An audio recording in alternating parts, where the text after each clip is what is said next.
Animal Farm, Chapter 8.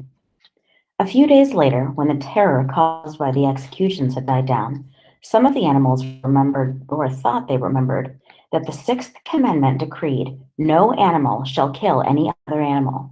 And although no one cared to mention it in the hearing of the pigs or the dogs, it was felt that the killings which had taken place did not square with this.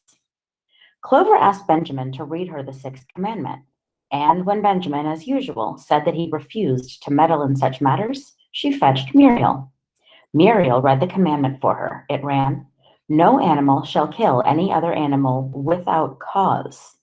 Somehow or other, the last two words had slipped out of the animal's memory, but they saw now that the commandment had not been violated, for clearly there was good reason for killing the traitors who had leagued themselves with Snowball. Throughout the years, the animals worked even harder than they had worked in the previous year. To rebuild the windmill with its walls twice as thick as before, and to finish it by the appointed date, together with the regular work on the farm, was a tremendous labor. There were times when it seemed to the animals that they worked longer hours and fed no better than they had done in Jones's day. On Sunday mornings, Squealer, holding down a long strip of paper with his trotter, would read out to them lists of figures proving that the production of every class of foodstuff had increased by 200%, 300%, or 500%, as the case might be. The animals saw no reason to disbelieve him, especially as they could no longer remember very clearly what conditions had been like before the rebellion.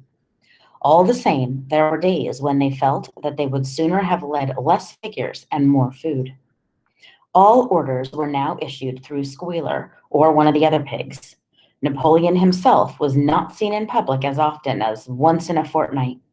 When he did appear, he was attended not only by his retinue of dogs, but by a black cockerel who marched in front of him and acted as a kind of trumpeter, letting out a loud cock-a-doodle-doo before Napoleon spoke.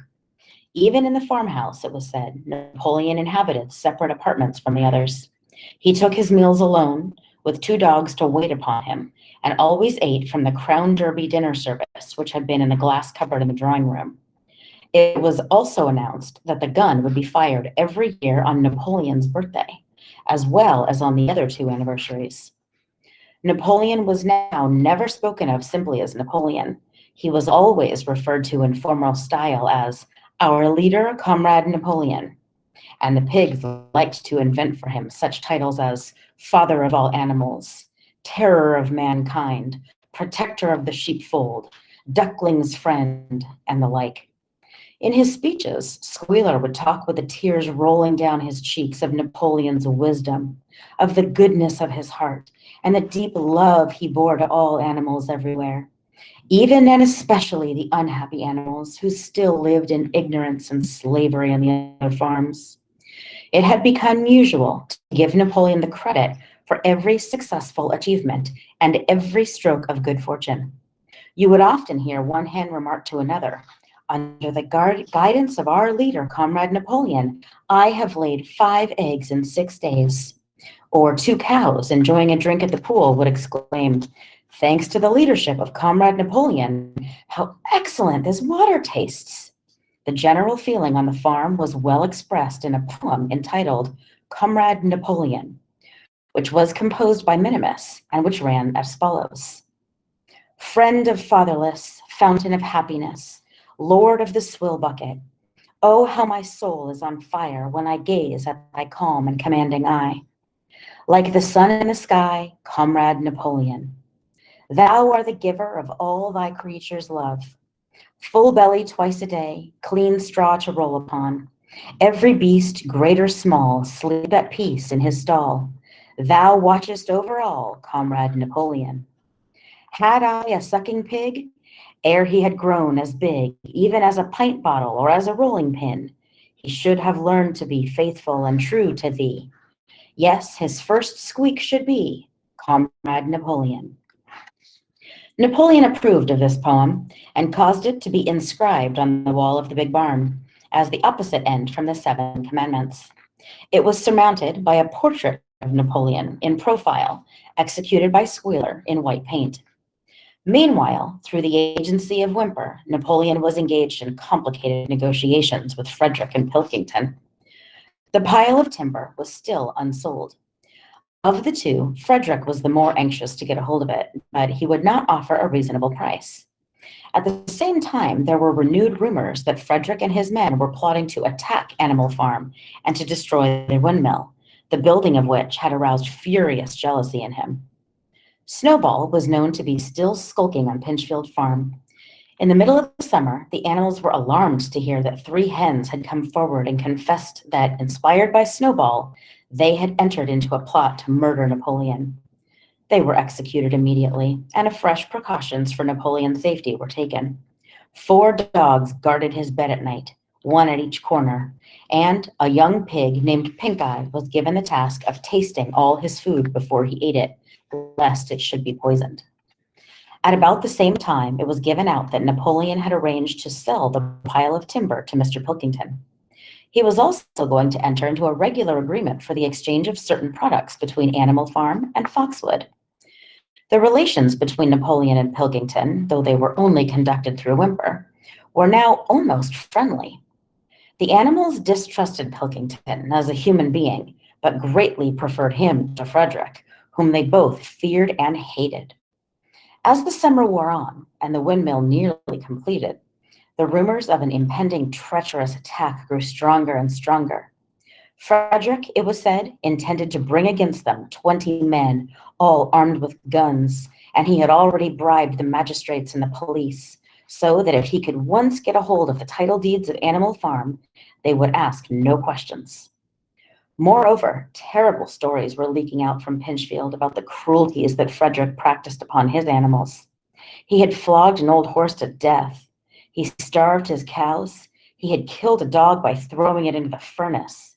He amused himself in the evenings by making cockfights with splinters of razor blades tied to their spurs. The animals' blood boiled with rage when they heard of these things being done to their comrades. And sometimes they clamored to be allowed to go out in a body and attack Pinchfield Farm, drive out the humans and set the animals free. But Squealer counseled them to avoid rash actions and trust in Comrade Napoleon's strategy. Nevertheless, feeling against Frederick continued to run high. One Sunday morning, Napoleon appeared in the barn and explained that he never at any time contemplated selling the pile of timber to Frederick. He considered it beneath his dignity, he said, to have dealings with scoundrels of that description. The pigeons, who were still sent out to spread tidings of the rebellion, were forbidden to set foot anywhere on Foxwood, and were also ordered to drop their former slogan of "Death to Humanity" in favor of "Death to Frederick." In the late summer, yet another of Snowball's machinations was laid bare. The wheat crop was full of weeds, and it was discovered that on one of his nocturnal visits, Snowball had mixed weed seeds with the seed corn. A gander who had been privy to the plot had confessed his guilt to Squealer and immediately committed suicide by swallowing deadly nightshade berries. The animals now also learned that Snowball had never, as many of them had believed hitherto, received the Order of Animal Hero First Class. This was merely a legend which had been spread sometime after the Battle of the Cowshed by Snowball himself. So far from being decorated, he had been censured for showing cowardice in the battle.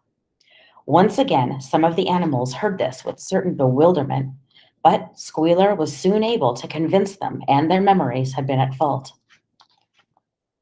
In the autumn, by a tremendous exhausting effort, for the harvest had to be gathered at almost the same time, the windmill was finished. The machinery had to be installed, and Whymper was negotiating the purchase of it. But the structure was completed.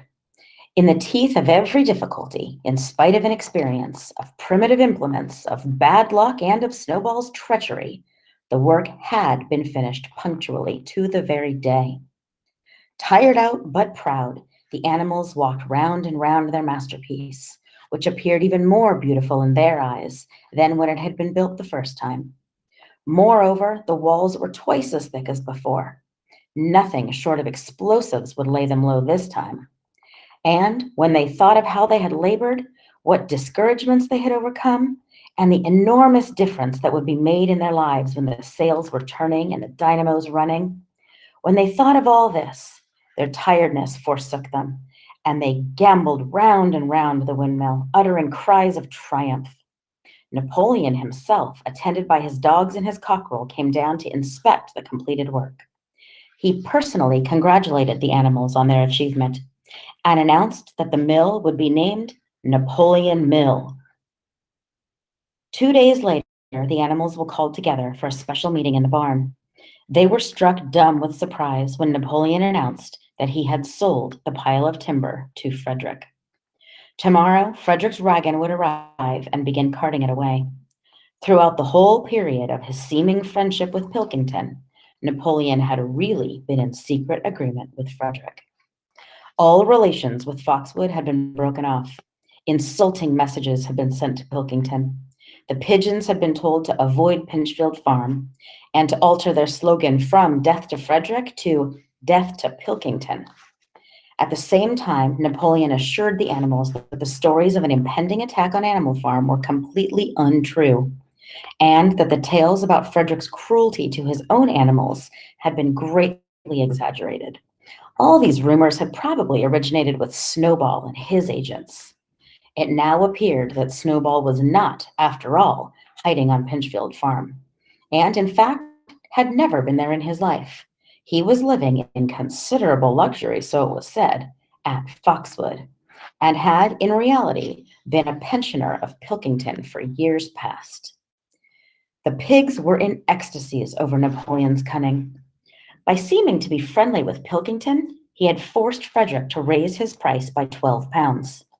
But the superior quality of Napoleon's mind, said Squealer, was shown in the fact that he trusted nobody, not even Frederick.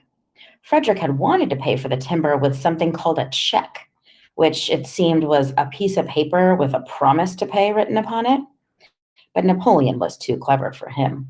He had demanded payment in real 5-pound notes, which were to be handed over before the timber was removed. Already, Frederick had paid up, and the sum he had paid was just enough to buy the machinery for the windmill. Meanwhile, the timber was being carted away at high speed. When it was all gone, another special meeting was held in the barn for the animals to inspect Frederick's banknotes.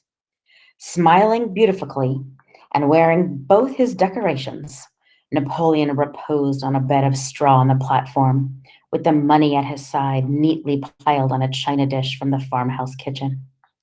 The animals filed slowly past, and each gazed his fill, and Boxer put out his nose to sniff the banknotes, and the flimsy white things stirred and rustled in his breath. 3 days later, there was a terrible hullabaloo. Whymper, his face deadly pale, came racing up the path on his bicycle, flung it down in the yard, and rushed straight into the farmhouse. The next moment, a choking roar of rage sounded from Napoleon's apartments. The news of what had happened sped around the farm like a wildfire. The banknotes were forgeries. Frederick had got the timber for nothing. Napoleon called the animals together immediately, and a terrible voice pronounced a death sentence upon Frederick. When captured, he said, Frederick should be boiled alive. At the time, he warned them that after this treacherous deed, the worst was to be expected. Frederick and his men might make their long-expected attack at any moment. Sentinels were placed at all the approaches to the farm. In addition, 4 pigeons were sent to Foxwood with a conciliatory message, which it was hoped might reestablish good relations with Pilkington. The very next morning, the attack came. The animals were at breakfast when the lookouts came racing in with the news that Frederick and his followers had already come through the 5-barred gate. Boldly enough, the animals sallied forth to meet them, but this time they did not have the easy victory that they had in the Battle of Cowshed. There were 15 men with half a dozen guns between them, and they opened fire as soon as they got within 50 yards.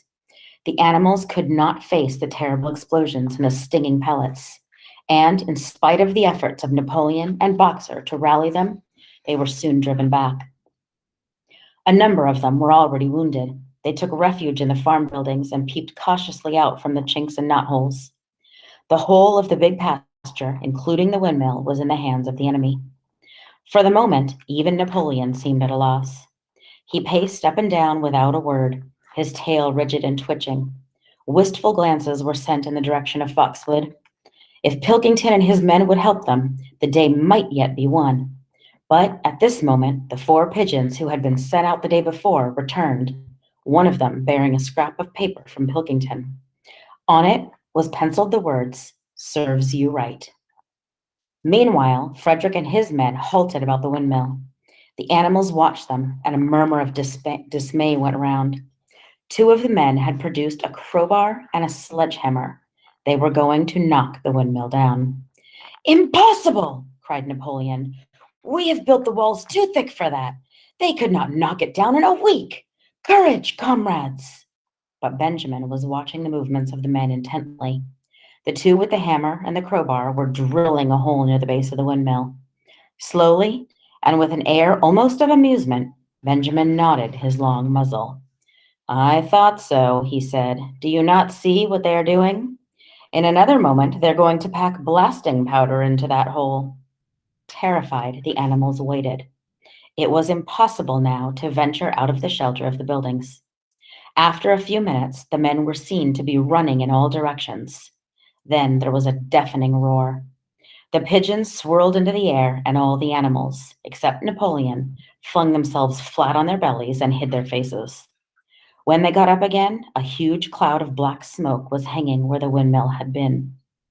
Slowly, the breeze drifted it away. The windmill had ceased to exist. At this sight, the animals' courage returned to them. The fear and despair they had felt a moment earlier were drowned in their rage against this vile, contemptible act. A mighty cry for vengeance went up, and without waiting for further orders, they charged forth in a body and made straight for the enemy. This time, they did not heed the cruel pellets that swept over them like hail. It was a savage, bitter battle. The men fired again and again, and when the animals got to close quarters, lashed out with their sticks and their heavy boots. A cow, 3 sheep, and 2 geese were killed, and nearly everyone was wounded.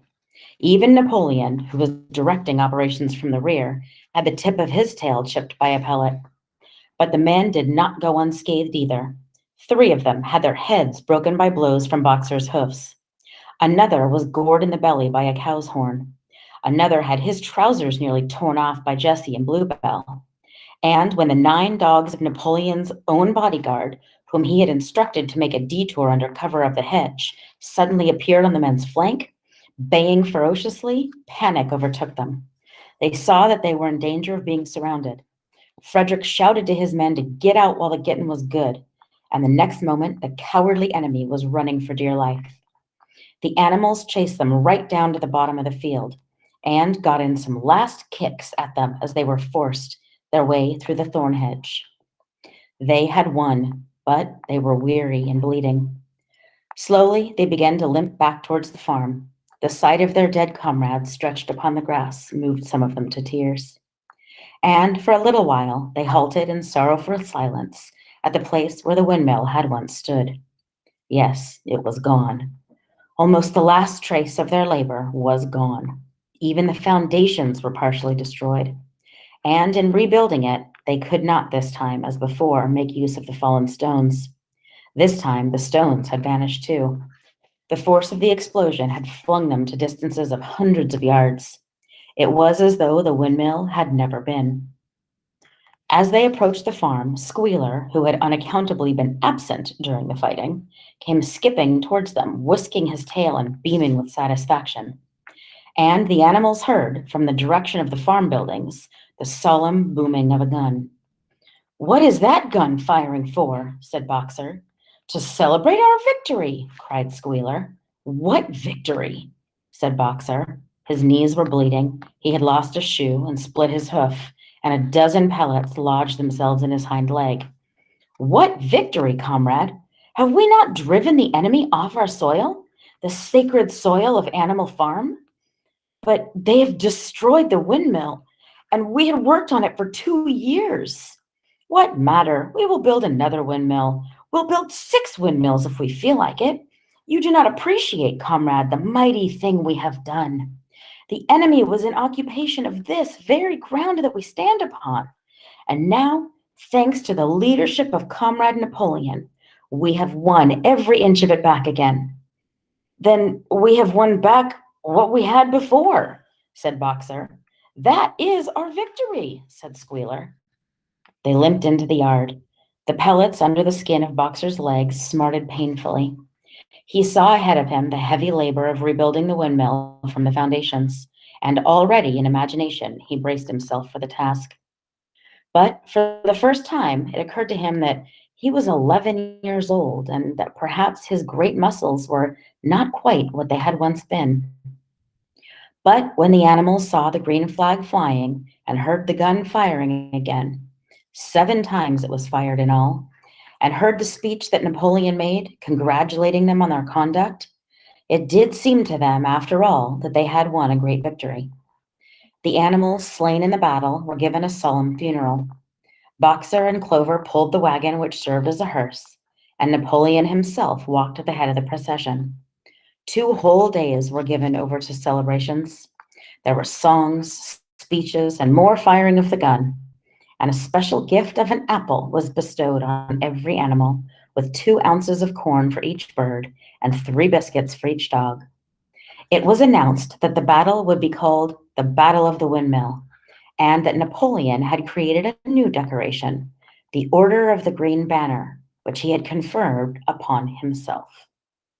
In the general rejoicings, the unfortunate affair of the banknotes was forgotten. It was a few days later than this that the pigs came upon a case of whiskey in the cellars of the farmhouse.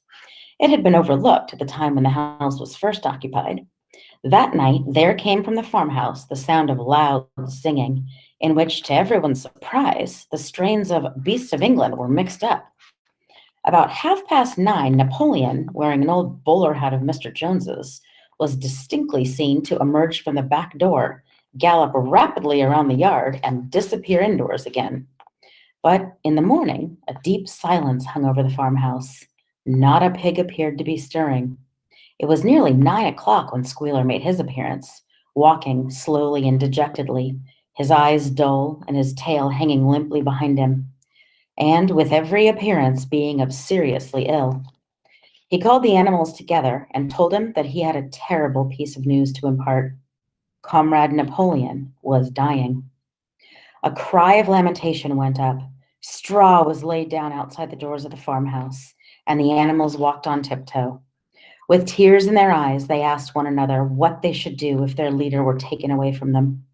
A rumor went round that Snowball had, after all, contrived to introduce poison into Napoleon's food. At 11 o'clock, Squealer came out to make another announcement. As his last act upon earth, Comrade Napoleon had pronounced a solemn decree. The drinking of alcohol was to be punished by death. By the evening, however, Napoleon appeared to be somewhat better, and the following morning, Squealer was able to tell them that he was well on his way to recovery. By the evening of that day, Napoleon was back at work, and on the next day, it was learned that he had instructed Whymper to purchase in Willingdon some booklets on brewing and distilling. A week later, Napoleon gave orders that the small paddock beyond the orchard, which had been previously intended to set aside as a grazing ground for animals who were past work, was to be plowed up. It was given out that the pasture was exhausted and needed reseeding, but it soon became known that Napoleon intended to sow it with barley. About this time, there occurred a strange incident which hardly anyone was able to understand. One night, about 12 o'clock, there was a loud crash in the yard, and the animals rushed out of their stalls. It was a moonlit night. At the foot of the end wall of the big barn, where the 7 commandments were written, there lay a ladder broken in 2 pieces. Squealer, temporarily stunned, was sprawling beside it, and near at hand there lay a lantern, a paintbrush, and an overturned pot of white paint. The dogs immediately made a ring around Squealer and escorted him back to the farmhouse as soon as he was able to walk. None of the animals could form any idea as to what this meant, except old Benjamin, who nodded his muzzle with a knowing air and seemed to understand, but would say nothing. But a few days later, Muriel, reading over the 7 commandments to herself, noticed that there was yet another of them, which the animals had remembered wrong. They had thought the fifth commandment was, no animal should drink alcohol, but there were two words they had forgotten. Actually, the commandment read, no animal shall drink alcohol to excess.